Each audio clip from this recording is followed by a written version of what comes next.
Nyai Gowok adalah sebutan untuk perempuan dalam kebudayaan Jawa yang disewa untuk mengajarkan perihal rumah tangga dan seksualitas kepada laki-laki berusia remaja atau sebelum menikah. Perempuan yang menjadi gowok berumur 30–40 tahun yang tidak terikat status pernikahan, namun bukan janda. Keluarga mempelai laki-laki menyewakan gowok untuk anak mereka sebelum menikah. Salah satu yang diajarkan seorang gowok adalah tentang memuaskan istrinya nanti.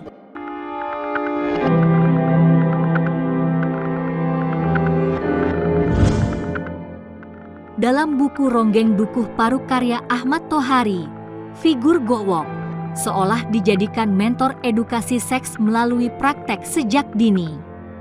Ya, biasanya anak laki-laki yang sudah balik dilatih Nyai Gowok soal berbagai pengetahuan seksual yang disewakan pihak keluarga.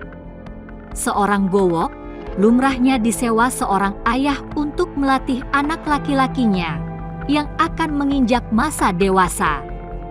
Untuk informasi, zaman dahulu, patokan kedewasaan seorang laki-laki Jawa adalah khitan atau sudah disunat. Hal tersebut pula yang jadi salah satu syarat penting bagi para remaja untuk menjalani masa pergowokan. Biasanya, dalam latihan atau yang biasa disebut nyantrik, seorang anak akan menginap beberapa hari atau paling lama sepekan bersama sang gowok.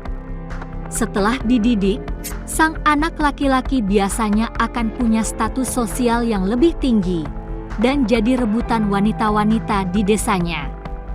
Namun, ini bukan soal nafsu semata, meski tradisi ini terbilang vulgar. Anak-anak remaja yang dididik gowok tidak hanya harus mengerti soal hubungan badan di ranjang, tapi juga semua hal tentang dunia pernikahan dengan pasangannya masing-masing untuk menjadi lelanangin jagat yang sejati. Akan ada banyak hal yang diajarkan, seperti memahami keperluan dapur, hingga memperlakukan istri dengan baik, entah ketika di rumah dan pergi ke acara khusus. Tidak hanya itu, gowok pun kerap kali mengajarkan anatomi tubuh perempuan hingga ke bagian yang sensitif. Semua itu dilakukan supaya pria bisa memandang istri dengan semestinya di masa depan. Jadi, intinya mereka dididik gowok agar lebih mantap dan lebih matang dalam mengarungi bahtera rumah tangga. Gowok juga tidak hanya disewa keluarga si anak saat balik. Ada yang menyewa gowok saat si remaja laki-laki hendak menikah. Kadang, gowok yang dipilih berdasarkan kesepakatan orang tua dan calon mertua si remaja laki-laki, dan biasanya dipilih seorang wanita Jawa yang berusia antara 23–40 tahun.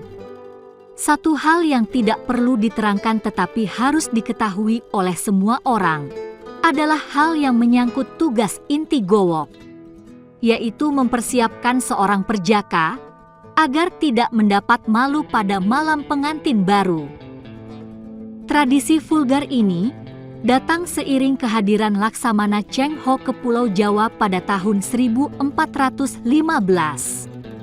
Tradisi ini dikenalkan seorang wanita bernama Gowok Niang.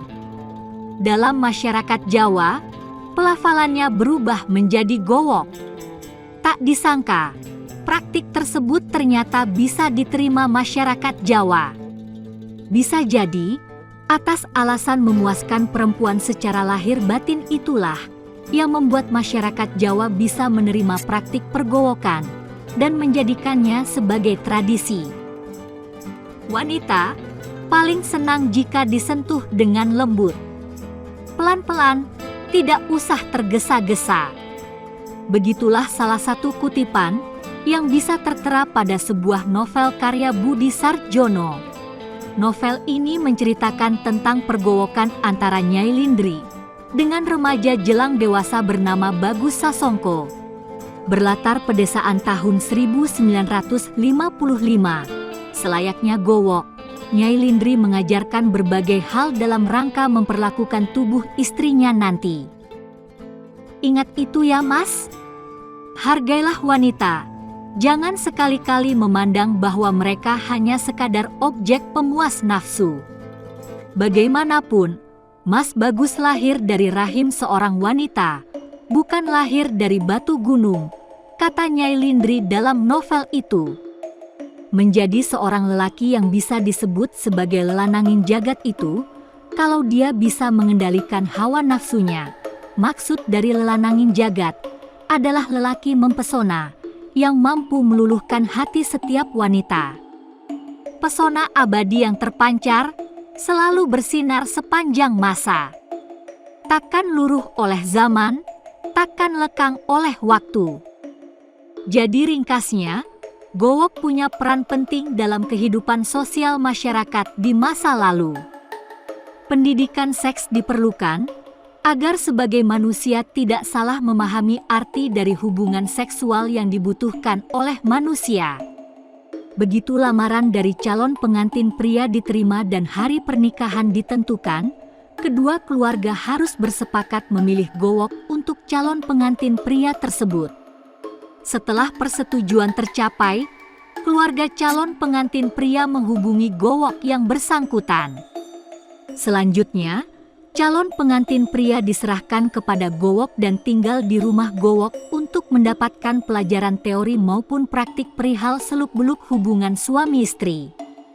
Diharapkan, apa yang diperoleh dan dipraktikkan Gowok tersebut dapat dikuasai dengan baik atau sampai mahir, supaya nantinya dapat mengajari istrinya atau memuaskan istrinya.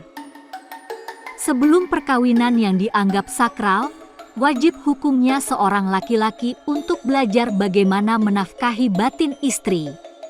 Bekerja banting tulang untuk kebutuhan materi saja belum dianggap cukup sebagai persiapan berumah tangga. Entah apakah saat ini tradisi Gowok masih ada atau sudah tidak dilestarikan lagi. Seumpama ada, pasti akan jadi kontroversi tersendiri. Tapi, ada beberapa sumber yang mengatakan kalau Gowok tetap diimplementasikan di beberapa daerah terpencil. Tapi, mungkin bentuknya lebih sopan dan punya norma.